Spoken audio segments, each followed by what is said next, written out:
Everybody, welcome to a Mike Talk Tuesday. Welcome to Song and Sword. Glad you guys are following us. By the way, if you haven't followed us yet, if you haven't subscribed yet to Song and Sword on YouTube, you might as well do it. We'd love to have you, and hope you guys are doing well. I'm praying for you all. Thank you for all the letters of encouragement, the stopping by. Chris, thank you for the pie. God bless you and Matt. And everybody that's just holding us and carrying us through this time. We're blessed by you, and we're grateful for you. Today's a special day. We're headed to Indianapolis, Lord willing. We'll spend some time with our grandson at the zoo. And the reason we're going over there, one reason is just to hang out with the family and enjoy family. The other one is today is Sarah Roxanne Baker's birthday. I'm not going to tell you how old she is, although she doesn't care. But happy birthday, my dear wife. You guys know this. I don't have to tell you this, but without Sarah, I'm not much. And she's been the greatest blessing that God's ever given me in my life. And we're coming up on 38 years of marriage. I'll share that with you when it happens. But today is Sarah's birthday. Happy birthday to the most true-hearted person I've ever met in my life. She loves deeply, and these last 6 or 7 weeks have been hard on her as mom and wife, but she is resilient and she is strong. Pray for my wife today. And if you know her, if you have contacts with her, send her blessings and well wishes. We're going to celebrate her birthday today. Guys, today I want to go to the end of the book of Job.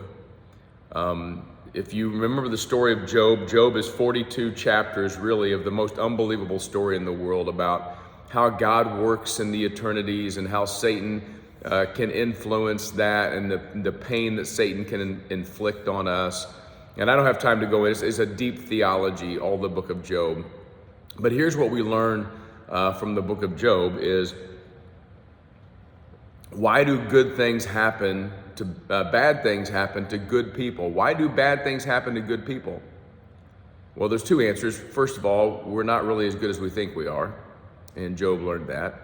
And the second part of the theological answer, why do bad things happen to good people, is we don't know. God knows, and God has a plan. In the end, in Genesis, in Job 38, 39, God basically says, there's stuff that you don't understand. And I've got this, trust me. So we come to the end of the book of Job, and I really want to point out one name and a thought that gets us to what I think Job is saying. Job chapter 42, verse 10, the end of the book. The Lord restored the fortunes of Job when he had prayed for his friends. The Lord gave Job twice as much as he had before. Then came to him all his brothers and sisters and all who had known him before and ate bread with him in his house, and they showed him sympathy and comforted him for all the evil that the Lord had brought upon him.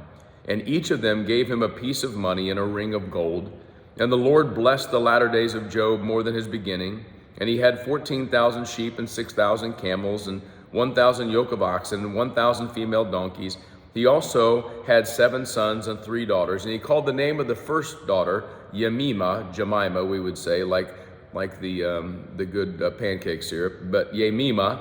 And the name of the other was Keziah. And the name of the third was Keren-happuch. And in all the land there were no women so beautiful as Job's daughters. And their father gave them an inheritance among their brothers. And after this Job lived 140 years and saw his sons and his sons' sons 4 generations. And Job died an old man and full of days.